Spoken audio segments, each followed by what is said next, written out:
जो बहुविकल्पी की प्रश्न चल रहे थे उसमें पहला और दूसरा करा दिया है। अब हम देखेंगे तीसरा नंबर सवाल, ठीक है ना। ध्यान दीजिए एक एक बात को बहुत फायदे से देखिए। सबसे सवाल नंबर तीसरा आपका क्या कह रहा है? सवाल नंबर तीसरा आपका कह रहा है, लिखा हुआ है इस तरीके का एक चित्र बना है।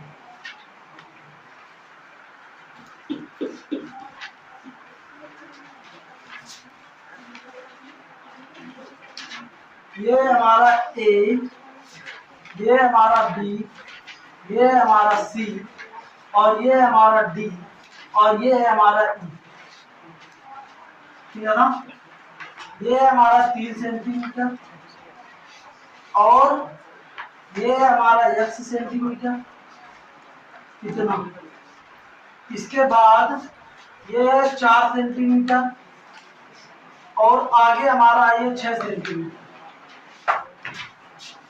तो इसमें हमारा ए ई की माप ज्ञात करनी है, मतलब x का मान ज्ञात करना है। तो यहाँ पे देखो आपको क्या समझना जरूरी है। यहाँ पे देखो दो तरीके हैं आपके पास। पहली बात तो एक चीज ये देखो, यहाँ पे हमारा दिया गया है जो ईडी है वो समांतर है, ईडी जो है वो समांतर है बीसी के। तो अगर ये समांतर होगा तो इन समांतर रेखाओं को ये एक तिर्यक रेखा काट रही है, तो ये वाला जो कोण होगा क्या इस कोण के बराबर नहीं होगा? होगा ना। दोनों ये कोण कैसे कोण हो गए? संगत कोण, ठीक है ना। तो यहाँ पे अगर मैं बात करूं पहले दो त्रिभुजों की, ए ई बी व त्रिभुज ए सी बी की, ए सी बी की, तो यहाँ पे अगर हम देखें तो ये कोण ए डी ई बराबर है किसके? ए बी सी के। दूसरी चीज, जब ये वाली भुजाएं हमारी समांतर है और ये त्रियक रेखा है तो ये वाला कोण भी हमारे इस वाले कोण के बराबर होगा। जरूरी नहीं कि ये समकोण हो, लेकिन ये जरूरी है कि ये दोनों क्या होंगे? बराबर होंगे। तो यहाँ पे ये क्यों बराबर है? ये हमारा संगत कोण। क्यों बराबर है? ये संगत कोण। फिर इसके बाद हमारा जो कोण है कौन सा? ए ई बी, जो हमारा ए ई बी है वो बराबर है किसके? ए सी बी के। वो बराबर है किसके? ए सी बी के। ये भी क्यों बराबर है? संगत कोण। और फिर अगर हम देखें ये वाला कोण तो ये दोनों में उभयनिष्ठ है। मतलब अगर हम ई ए डी कहें, ई ए डी कहें तो ये बराबर है सी ए बी के। सी ए बी के क्यों बराबर है? ये तुम्हारा उभयनिष्ठ है। क्या है? उभयनिष्ठ है, ठीक है ना। ये तुम्हारा क्यों बराबर है? क्योंकि ये उभयनिष्ठ है। तो ये 3 संगत कोण, पहले इस वाले त्रिभुज के संगत कोण इस वाले त्रिभुज के संगत कोणों के बराबर हो गए। मतलब ये दोनों त्रिभुज कैसे हो गए? समरूप हो गए। तो कुल मिला के हमारी बात क्या है कि जो ए ई डी त्रिभुज है वो समरूप हो गया किसके? ए सी बी की। तो यहाँ पे हमारा देखो ए ई अपान ए सी बराबर ये ई डी अपान ये कितना? सी बी, और ये हमारा ए डी अपान ये कितना होगा? ए बी, ठीक है ना। तो ए ई अपान ए सी, ए ई अपान ए सी और फिर इसके बाद ई डी अपान बी सी, ई डी अपान बी सी। ये तो हम इसको लेने की आवश्यकता नहीं है, हमारा इन्हीं दोनों से काम बन जाएगा। तो यहाँ पे ए ई का देखो मान कितना है? ज्ञात करना है x। ए सी का मान कितना होगा? अगर मैं ए सी की बात करूं तो ए सी का मान पूरा हमारा कितना आ जाएगा? x plus 3। तो ये हो जाएगा हमारा x प्लस 3 बराबर, ये हमारा कितना है? 4। ईडी हमारा है 4 और ये पूरा कितना है? 6। तो अब इनमें क्रॉस मल्टीपल करा दो तो ये 6x बराबर ये कितना? 4x प्लस 4 भी नहीं 12। इसको पक्षांतर कर दोगे तो ये 2x बराबर 12 आ जाएगा। x बराबर ये आ जाएगा 6। x बराबर ये कितना आ जाएगा, तो यही तुम्हारा किसका मान हो जाएगा, यही तुम्हारा AE का मान आ जाएगा, AE का मान आ जाएगा 6 सेंटीमीटर। बताओ कोई दिक्कत होगी क्या? AE का मान 6 सेंटीमीटर हो जाएगा। ऑप्शन नंबर सी इसका सही उत्तर, ऑप्शन नंबर सी इसका सही उत्तर है, ठीक है ना। आगे देखेंगे नेक्स्ट सवाल। देखिए इसके बाद फिर हमारा चित्र बना हुआ है,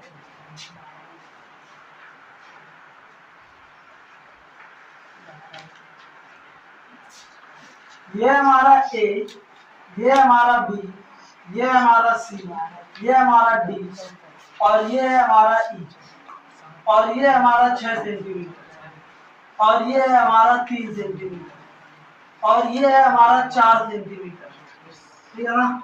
इसमें आपको BC की माप निकालनी है। किसकी माप निकालनी है? BC की माप ज्ञात करनी है आपको BC की माप ज्ञात करनी है। दिया क्या है, ये जो DE है वो हमारा समांतर है, DE समांतर है किसके? BC के।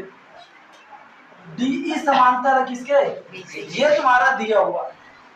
तो अगर हमारी इतनी सी बात है तो क्या बताओ, ये वाला कोण हमारा इस वाले कोण के बराबर नहीं होगा, होगा ना।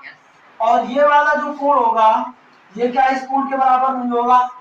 क्यों बराबर होंगे? क्योंकि ये DE और BC ये दोनों कैसे कोण है, वो दोनों बस समांतर रेखा है और समांतर रेखाओं को ये तिर्यक रेखा काट रही है, तो ये वाला कोण इसके बराबर संगत कोण। ये तिर्यक रेखा काट रही है तो ये वाला कोण इसके बराबर, ये भी संगत।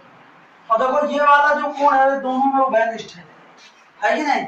तो हम यहाँ से ये क्या कह सकते हैं, DAE जो है, जो हमारा त्रिभुज DAE है वो समरूप है किसके? BAC के। वो किसके समरूप है? BAC।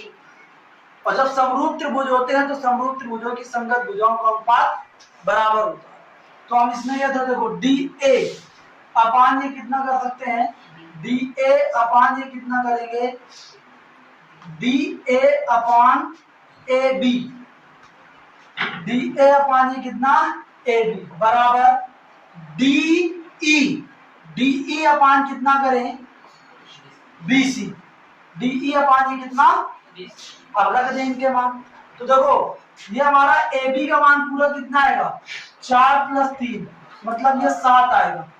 तो ये हमारा कितना आएगा, ये आ जाएगा 7। और ये हमारा DA का मान कितना आएगा, ये 3।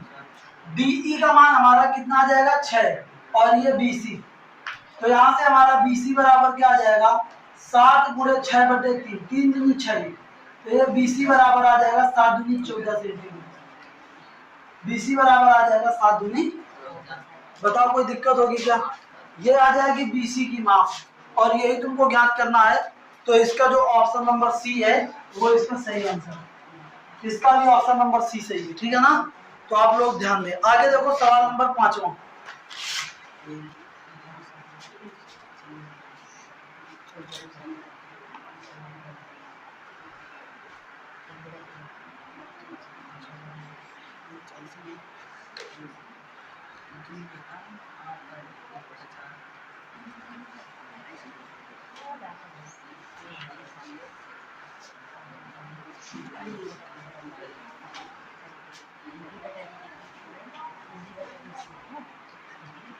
ABC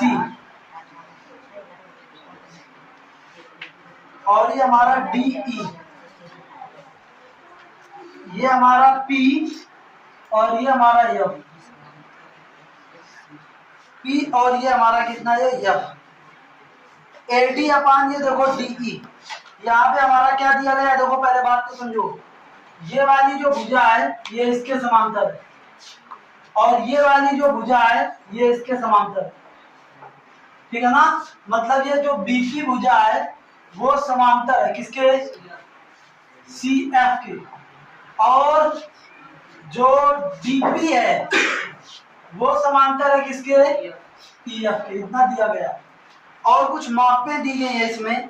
ये देखो 2 सेंटीमीटर दी गई और ये पूरी 8 सेंटीमीटर दी गई, पूरी ये 8 सेंटीमीटर दी गई। अब इसमें आपको पता करना है AD अपान DE, AD अपान DE पता करनी है। ये देखो ये वाली भुजा, मतलब यहाँ पे पता क्या करना है, AD/DE। तो बात को समझो पहले, यहाँ पे हमारा त्रिभुज है ACF। सबसे पहले हम त्रिभुज ACF में देखें। ACF में ये जो हमारा BP है वो समांतर है CF के, तो क्या हम थेल्स प्रमेय से AB/BC नहीं लिख सकते, और ये बराबर AB/BC बराबर AP/PF नहीं लिख सकते, क्या बताओ ये। अगर इसी तरीके से त्रिभुज हम देखें AEF, त्रिभुज AEF में देखें, तो यहाँ पे हम क्या लिख सकते हैं, जब हमारा क्या है DP जो है वो समांतर है किसके, EF के। DP जो है वो समांतर है, DP जो है वो EF के समांतर है, तो क्या हम AD/DE बराबर AP ये PF नहीं दे सकते। तो देखो इसमें समीकरण अगर मैं इसको 1 कहता, इसको मैं समीकरण 2 कहता, तो समीकरण 1 और 2 में दोनों में दाएं पक्ष बराबर है, तो बाएं पक्षों को भी बराबर लिख सकते हो, अर्थात AD/DE बराबर कर सकते हो कितना, AB/DC, ठीक है ना। तो देखो AB का मान तो हमारा 2 सेंटीमीटर दिया गया है, लेकिन BC का कितना दिया गया है, तो BC का हमारा क्या करोगे, AC में आप AB घटा देंगे, तो ये कितना होगा 8 - 2, मतलब ये कितना आ जाएगा 6 सेंटीमीटर। ये कितना आ जाएगा, तो ये तुम्हारा 6 सेंटीमीटर आ जाएगा। तो अब आप इनकी वैल्यू रख दो, तो AB का मान कितना रखोगे 2, BC का मान कितना रखोगे 6, इसको सरल कर दोगे तो ये आ जाएगा 1/3। तो कुल मिला के ये रेशियो कितना आया, 1/, कितना आया 3। तो 1/3 इज द राइट आंसर। इसका ऑप्शन तुम्हारा कौन सा सही है, इसका ऑप्शन बी सही है। बताओ कोई दिक्कत होगी क्या। इस तरीके से आप बिल्कुल सवाल करते जाइए, सभी सवाल परीक्षा के लिए महत्वपूर्ण है, ठीक है ना। अगला देखिए सवाल नंबर 6। अगला देखिए सवाल नंबर 6 भाई,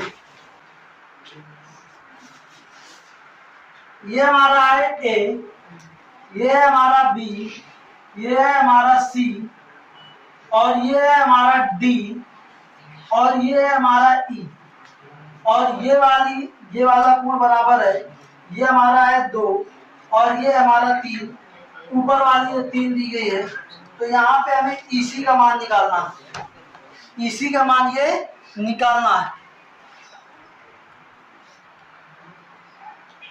तो देखो एक बात, पहली बात तो ये है, देखो अगर यहाँ पे हमारा ADE बराबर दिया गया है, इसके ADE जो है वो बराबर दिया गया है ABC के, मतलब ये कोण ADE बराबर ABC दिया गया है। तो ये कब संभव है, जब दो रेखाओं को कोई एक तिर्यक रेखा काटे और संगत कोण बराबर हो जाए, तो वो जो रेखाएं होती हैं वो हमारी समांतर होती हैं। तो ये दोनों देखो, अगर एक हिसाब से देखो तो ये दोनों कैसे कोण है, संगत कोण है, और संगत कोण कैसे हैं, बराबर है। तो ये बात क्या है कि हमारी जो DE होगी वो समांतर किसकी होगी, BC की होगी, और जब DE समांतर BC की होगी तो संगत भुजाओं का मतलब जो ये D बिंदु होगा ये AB को समान अनुपातों में काटेगा, अर्थात AD/DB, और उसी अनुपात में ये EAC को काटेगा, अर्थात AE/EC। तो ये कितना आएगा, देखो ये आ जाएगा 2/3, और ये तुमको पता नहीं है, तो ये क्रॉस गुणा कराओगे 2EC बराबर आ जाएगा 9 के, और EC बराबर आ जाएगा तुम्हारा 4.5 सेंटीमीटर। EC बराबर तुम्हारा कितना 9/, अगर 9/2 आ रहा हो तो वाव आंसर है, अगर 4.5 आ रहा हो तो वाव आंसर है, ठीक है ना। तो 9/2 देखो ऑप्शन है, सी नंबर इसका ऑप्शन हो जाएगा सही, ठीक है ना।